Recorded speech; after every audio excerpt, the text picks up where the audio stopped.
J'ai subi des pressions cette semaine pour tenir ma promesse de parler de la pensée de René Girard, mais surtout au départ pour satisfaire la curiosité de mes amis à propos des raisons pour lesquelles cet homme si courtois, si réservé et en même temps si célèbre est monté dans ma petite voiture un soir de 1979 par là à Paris. En fait, je l'ai ramené assez banalement ce soir-là à son hôtel parce qu'il pleuvait trop pour chercher un taxi. Nous sortions d'un dîner chez un sénateur, le père de l'un de mes amis, une grande conscience chrétienne, sénateur des Ardennes. Je peux même donner son nom, il s'appelait Maurice Blin, président de la commission des finances au Sénat. Comme toujours, dans ces milieux-là, dès qu'un livre fait parler de lui dans les médias, on cherche à en rencontrer l'auteur, surtout s'il vient de passer à la télévision, et c'était le cas. Il faut dire aussi qu'à l'époque, la télévision était un oracle unique. Des émissions littéraires rassemblaient un bon tiers de la France chaque semaine. Il y avait le fameux Apostrophe, vous savez, dirigé par Bernard Pivot. Et donc, ce monsieur René Girard, là, qui vivait et qui travaillait en Californie comme professeur, faisait la tournée des popotes après ses interviews en France. Il avait publié un livre à l'époque nommé Le Bouc émissaire, dont on disait grand bien et dont j'avais lu une critique dans l'Express. À part ça, il était très aimable, avec une voix très douce comparée à son physique, disons, assez rude. Énormes sourcils, paupières tombantes, un peu glaçantes. Je ne me souviens pas s'il était si grand que ça, mais il avait une très grande tête longue, en tout cas assez lugubre. Il était entré dans ma petite voiture blanche, une Austin Morris avec grande difficulté. Il avait les genoux sous le menton dans le bruit des essuie-glaces. Et nous avons parlé de choses assez banales à propos de la vie à Paris, et surtout pas du contenu de ses livres dont je ne savais presque rien en fait. Mais en racontant tout ça, j'ai précisé une chose à l'adresse de Léon, qui a compris tout de suite ce que je voulais dire. Je ne sais pas pourquoi, ce soir-là, dans ma voiture, j'ai senti que nous nous retrouverions.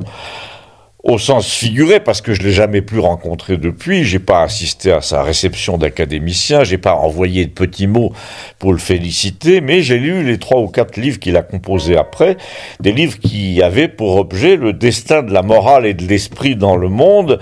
Alors vous allez me dire, ça n'a rien d'exceptionnel, il a été lu, étudié, commenté partout, complimenté, donc je ne suis jamais que le 100 millième à avoir trouvé sa pensée intéressante.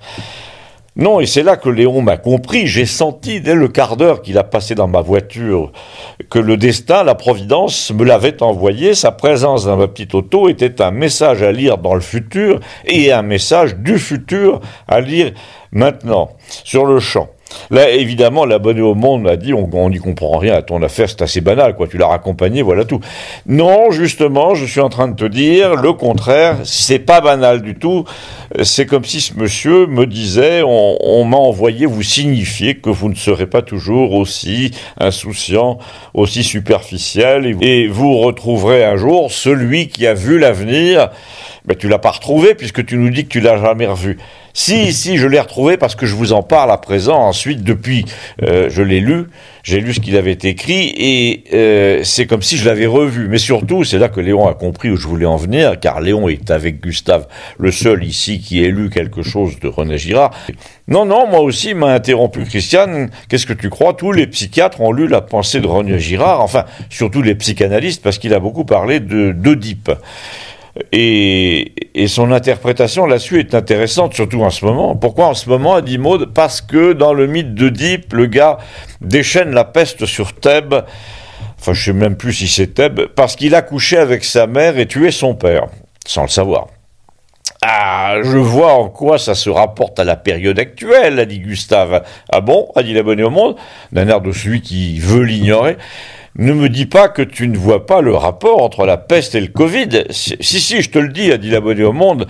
Malheureusement pour lui, sa femme, Louisette, était là parmi nous. Elle était prête, comme toujours, à lui dire « Dis donc, arrête avec ta mauvaise foi. Même moi, je comprends ce qu'il veut dire. » Sauf que là, Louisette venait d'abîmer la Peugeot électrique bleu roi de son époux dans le garage. En la déplaçant, elle avait fait tomber une tringle métallique qui avait éraflé l'arrière. Et elle avait donc à se faire pardonner ce crime de lèse-carrosserie. Donc elle a été assez discrète dans l'ironie, pour une fois, à propos de son mari. Enfin, pour assister à la suite de cette petite scène, je vous suggère d'aller, comme d'habitude, voir ailleurs si nous y sommes, et ça tombe bien, nous y serons. au moyen des quelques liens ci-dessous. Alors vous allez me dire, mais qu'est-ce qui justifie tant de prudence face à une éventuelle censure à propos de ce que nous venons de dire sur le mythe d'Œdipe, qui tue son père et qui épouse sa mère? Eh bien, le fait que Gustave ait dit « ça me rappelle quelqu'un », sauf que lui, c'est l'inverse. À tout de suite, merci.